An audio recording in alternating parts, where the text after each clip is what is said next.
Bismillahirrahmanirrahim. Assalamualaikum warahmatullahi wabarakatuh. Alhamdulillahilladzi waqafa wassalatu wassalamu ala asrafil anbiya wal mustafa wa ala alihi ahli sidqi wal wafa.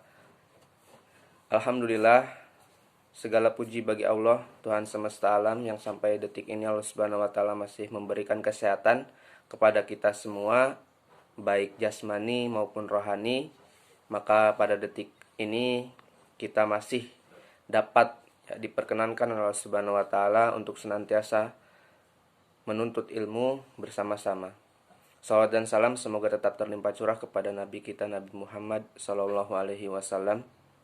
Atas keridoannya lah Islam bisa sampai pada kita di sekarang ini. Yang sama-sama kami hormati dosen pengampu Islam dan Sains Bapak Munawar Ahmad dan teman-teman semua yang selalu berbahagia. Pada kesempatan kali ini izinkan saya untuk mempresentasikan mengenai makalah saya yang berjudul Islam dan Ilmu Bedah dalam karya Al-Zahrawi.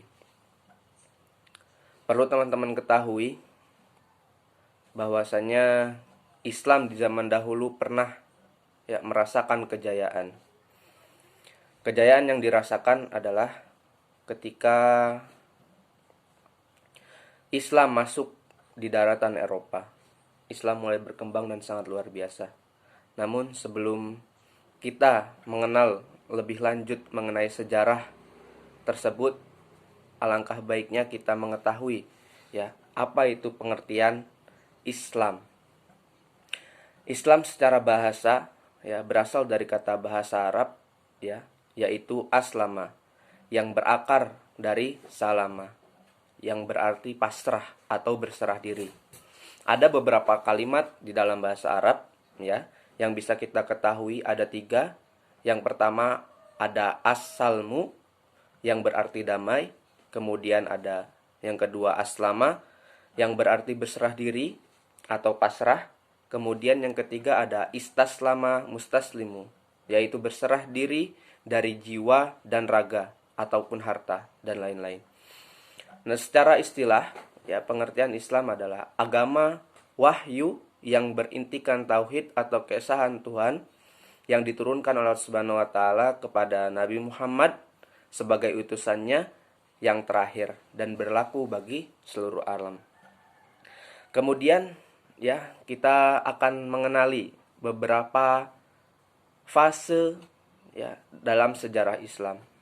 Tercatat ada 4 fase yang sudah kita lewati, yaitu fase yang pertama adalah fase kenabian, di mana fase ini dipimpin oleh Nabi Muhammad sampai Nabi Muhammad wafat.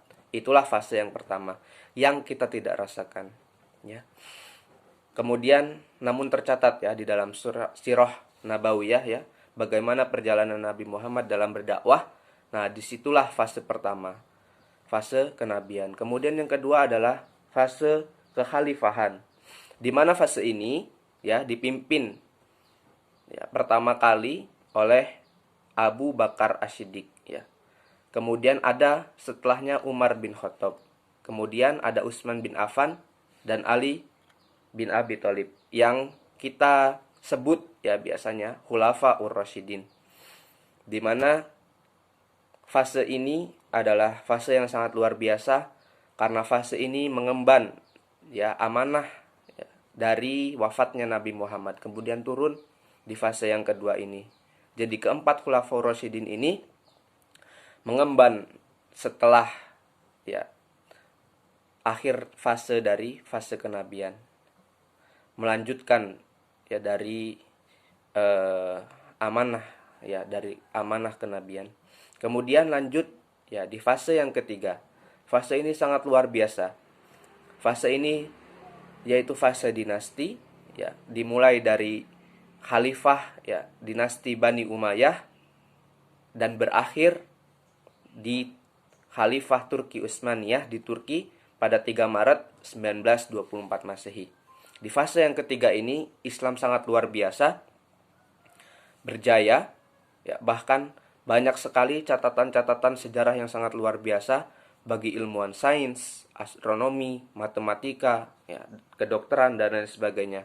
Di fase ketiga inilah Islam berjaya. Namun kita ternyata masuk di dalam fase yang keempat.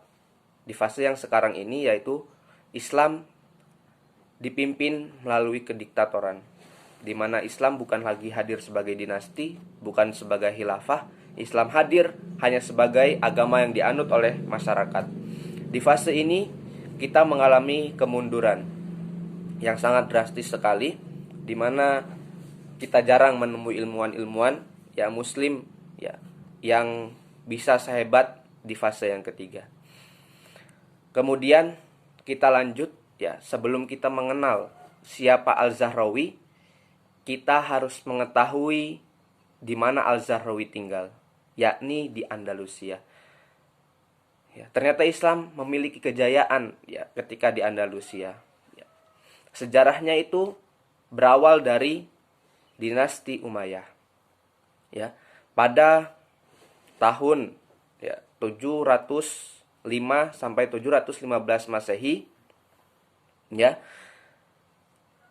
daratan Eropa ya, berhasil direbut ya oleh Khalifah dinasti Umayyah di bawah kepemimpinan Khalifah Al-Walid. Spanyol disebut oleh orang Arab ya sebagai Al-Andalus ya, yang berasal dari kata Vandal, yaitu nama salah satu suku di Spanyol. Jadi orang Islam zaman dahulu menyebut daratan Spanyol itu sebagai Andalusia, yang sampai detik ini pun di dalam sejarah disebutnya Andalusia. Kemudian bagaimana sejarahnya? Kenapa Islam bisa masuk ke Spanyol? Ya, masuk ke dalam Andalusia ya. Ternyata sebelum menaklukkan Spanyol, Islam sudah terlebih dahulu menaklukkan Afrika Utara, yang kemudian menjadikan salah satu wilayah di Afrika Utara sebagai provinsi di bawah naungan dinasti Umayyah. Nah, maka dari itu Afrika Utara telah bisa dirumpuhkan, maka dari situlah patokan ya dinasti Umayyah untuk merebut kekuasaan Andalusia. Ada 3 pahlawan ya yang sangat luar biasa dalam pembebasan Andalusia, yaitu yang pertama ada Taif Ibnu Malik, ada Tariq bin Ziyad, dan Musa bin Nusair. Kemudian selanjutnya ya, dari ketiga ini ya ternyata berhasil menaklukkan daratan-daratan Eropa ya, dan masuk melalui pintu gerbang Andalusia ya, tanpa mendapatkan perlawanan. Sangat luar biasa, mudah sekali untuk masuk ya. Kemudian selanjutnya ada ya dinasti Umayyah di Spanyol. Bagaimana kedudukan Islam di Spanyol? Ternyata terbagi menjadi 3 periode. Antara tahun ya 711 sampai 755 Masehi. Periode ini Spanyol dipimpin oleh para wali yang diangkat khalifah Bani Umayyah di Damaskus. Pada periode ini politik Spanyol belum stabil karena Islam baru masuk ke daratan Spanyol. Karena masih ada perebutan kekuasaan ya dari elit politik. Kemudian masuk di periode kedua antara tahun 755 sampai 1013 Masehi. Periode kedua ini dipimpin oleh Daulah Amawiyah II. Pada periode ini Andalusia mengalami kemakmuran ya, banyak melahirkan tokoh-tokoh ilmuwan muslim yang terkenal, yang akan kita jelaskan nanti bagaimana sih keterkaitan Islam dan ilmu bedah. Dari sinilah dimulai di periode kedua ya. Antara tahun ya 1013 Masehi sampai 1492 Masehi. Periode terakhir ya dari dinasti Umayyah yang ada di Andalusia. Di tahun-tahun ini ya Islam mulai tergoyahkan ya. adanya di Andalusia karena tidak solidnya kepemimpinan pada saat itu, maka Andalusia terpecah menjadi kerajaan-kerajaan kecil. Dari situlah ya, kembali berjayanya dinasti Romawi ya, yang kemudian menyerang dan bisa merebut kembali tanah Spanyol. Yang kemudian pada saat itu Islam sudah terkucilkan, kabur ke daratan-daratan kecil yang ada di Andalusia, yang kemudian dibasmi habis. Maka ketika pemimpinan Romawi masuk, ada dua. Kalau tidak masuk agama Kristen, maka tidak boleh tinggal di Andalusia. Maka banyak sekali umat Islam yang keluar dari Andalusia pada saat itu karena mempertahankan keimanannya. Kemudian ya, inilah ya luar biasa sekali kejayaan Islam yang ada di Andalusia dapat melahirkan ahli ilmu bedah. Kemajuan Islam di Spanyol atau Andalusia sangat luar biasa. Hampir semua bidang aspek keilmuan ada di kota Andalusia. Bahkan banyak sekali orang yang datang ke Andalusia hanya untuk belajar ya bagaimana peradaban keilmuan yang ada di Andalusia. Yang sangat terkenal adalah ahli ilmu bedah. Tokoh tersebut adalah Al-Zahrawi. Ilmu bedah lahir pertama kali di daratan Spanyol ya, diperkenalkan melalui seorang ilmuwan muslim yang bernama Abu Al-Qasim Khalaf Ibnu Abbas Al-Zahrawi, atau yang biasa dikenal ya di dunia barat itu sebagai Abul Qasis. Ia lahir di kota Al-Zahra, Spanyol pada tahun 936 Masehi. 936 Masehi dan meninggal pada tahun 1013 Masehi. Al-Zahrawi dijuluki sebagai bapak bedah dunia karena beliau yang mengenalkan ilmu bedahnya pertama kali di daratan Andalusia, yang kala itu yang sudah dikuasai atau di bawah naungan dinasti Umayyah. Ya. Ada beberapa hal ya yang kemudian bisa menjadikan Al-Zahrawi sebagai ilmuwan bedah. Jadi kala itu ya di zaman dahulu orang-orang untuk menutup luka itu menggunakan dedaunan ya, yang biasa digunakan ya menggunakan dedaunan atau menggunakan semut-semut besar ya untuk menutup luka. Namun pada saat itu Al-Zahrawi melihat ya bahwasanya bisa ditutup dengan benang ya. Kemudian Al-Zahrawi membuat benang bedah pertama kali dari serat-serat usus binatang yang bisa ditempelkan dengan kulit manusia. Dari situlah terciptanya benang bedah pertama yang Al-Zahrawi buat. Ketika itu ya penemuannya itu diakui oleh dunia. Bahkan Al-Zahrawi pun mempunyai karya-karya kitabnya. Ternyata Al-Zahrawi tidak hanya seorang ilmuwan bedah.